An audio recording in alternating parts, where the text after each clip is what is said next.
So now that the war is officially over, what does that mean for colonial society?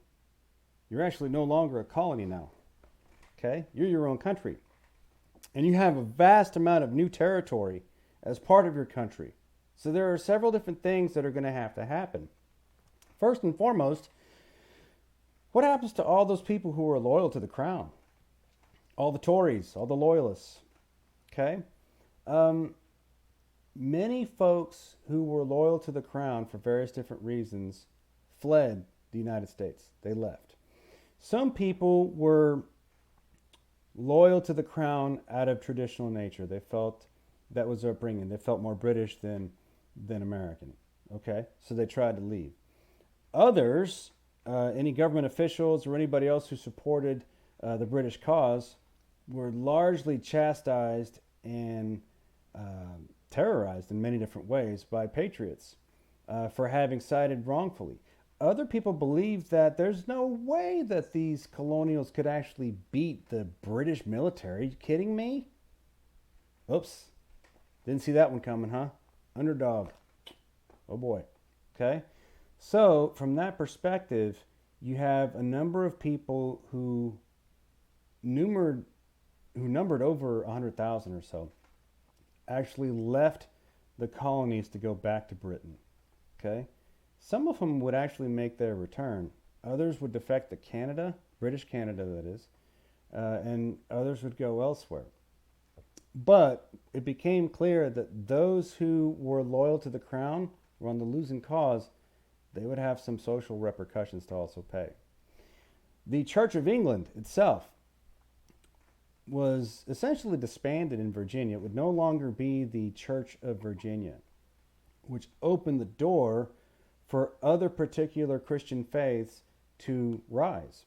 So Protestant denominations, your Baptist churches, your Presbyterian churches, those that were tied more towards the patriot cause, they increased. So did the Catholic Church, by the way. Catholics in the American colonies were largely on the side of the patriots. And because of which, many of the inter-Christian Protestant Catholic strife was actually relieved quite a bit. And the Catholics actually redeemed themselves a little bit for having been so patriotic. So much so that they actually would receive formal recognition from the Vatican himself, from the Vatican and from the Pope. The United States would receive its first Catholic bishop in 1789. Okay? So Catholics gained because of our war for independence. So, yeehaw. Other losers were the Quakers. So Quakers, by their foundation, are naturally pacifist. And they were largely anti-war and anti-patriot because they didn't support the war. They would eventually receive quite a lot of blowback and backlash from patriots after the war for having not supported the cause and having spoken against the cause. That would be a pretty big problem for the Quakers. Other things. We have our country. What do we do about slaves? Yeah, there are slaves in every colony in America at this time, including the North. Eventually, the North would see slavery as not as necessary. You did have slavery that would exist in northern states into the early half of the 1800s. That did exist until that time. Their numbers were far smaller than elsewhere, but they still exist.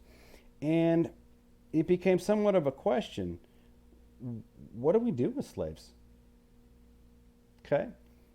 Should we allow freedom for them? Or should we maybe keep the slaves that exist, but if they have children, they just become indentured until they become adults and then they're free? Questions about that would eventually dilute the number of slaves that would exist in northern territories to a point to where eventually all northern states would declare emancipation from slavery. They would be more abolitionist in their movements. Okay. In the South, though, where you had very heavy agrarian culture, slaves were deemed as necessary. Okay. not only at the time were Africans deemed as being inferior, um, it was deemed as necessary to have labor. Or else, if all slaves were freed, or if they left, if there was no African slave population, you're going to have to produce a very sizable white labor force. Okay?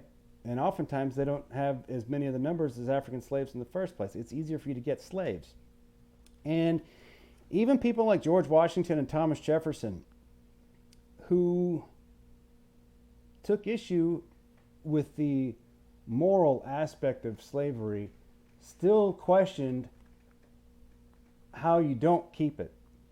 Because Southern slaves at the time were deemed as necessary to run the economy in various different ways. Without them, what do you do for labor?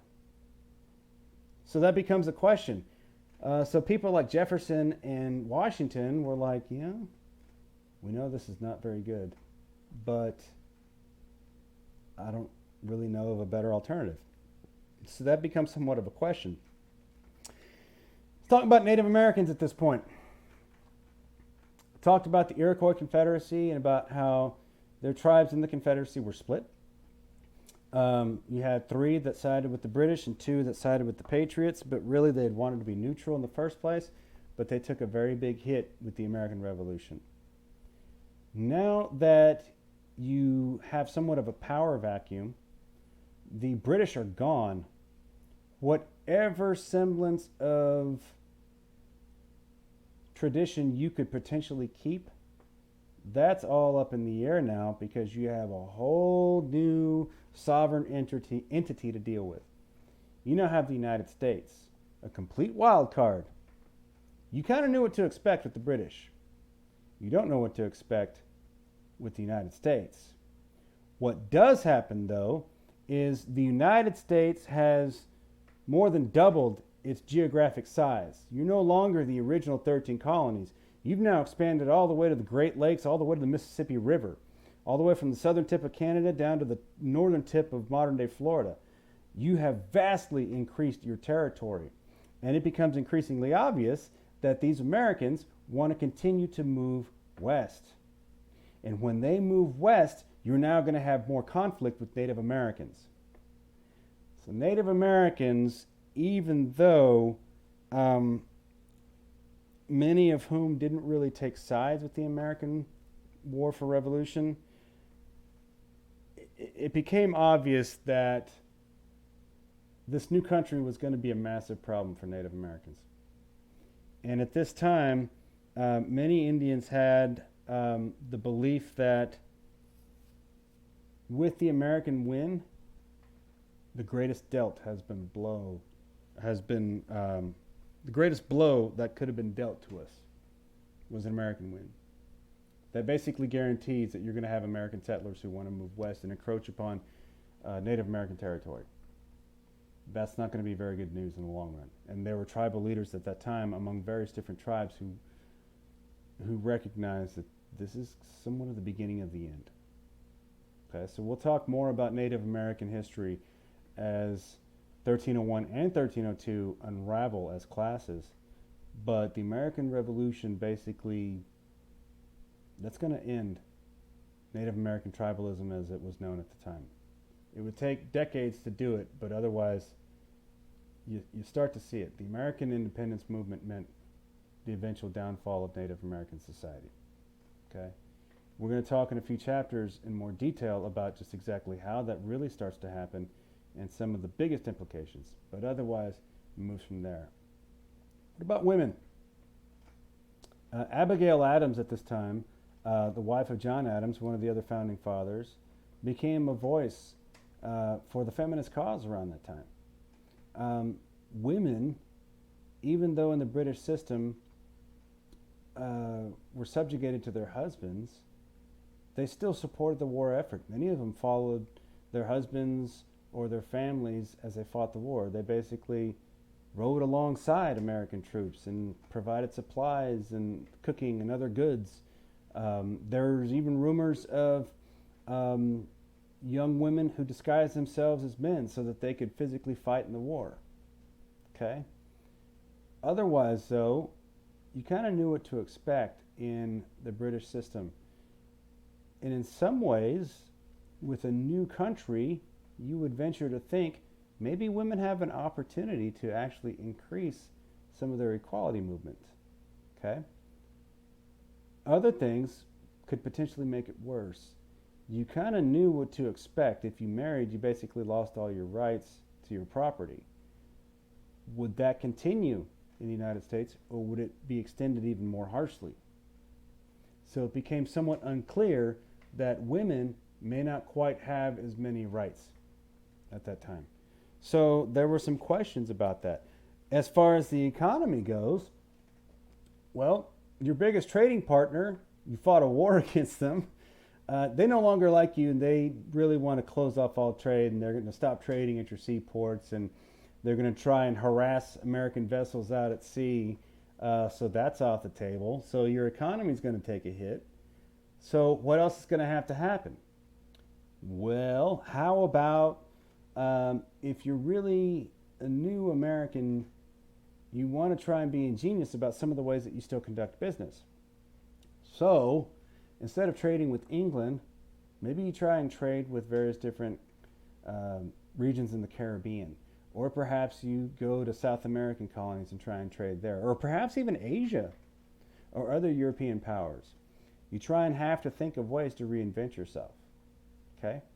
I liken that to a lot of business that exists in the coronavirus era here today. A lot of businesses have been harshly affected by our pandemic. But you also see a lot of innovation and a lot of redirection, reinventions, if you will. Businesses have had to think on their feet about how they can survive, and maybe they can get some government loans or grants or something of the sort, but otherwise, what can businesses do to stay afloat, employ people, and continue to make money or even still profit while things are shut down? You've had a lot of people change the way that they do business. More virtual stuff, more e-commerce. You see a lot of trade. You see people do virtual things. So if you want to order food, for a number of months there this past spring, you couldn't go to a restaurant, but maybe you could order food and have takeout, or maybe have it delivered. Okay? So maybe you're recouping some of your profits that way. In other words, the idea of rethinking your business and still continuously trying to find ways to make money exists at this time. So that's the economy. That's what it meant for slaves. That's what the war meant for Native Americans and for women. And for those who also fought against America's War for Revolution.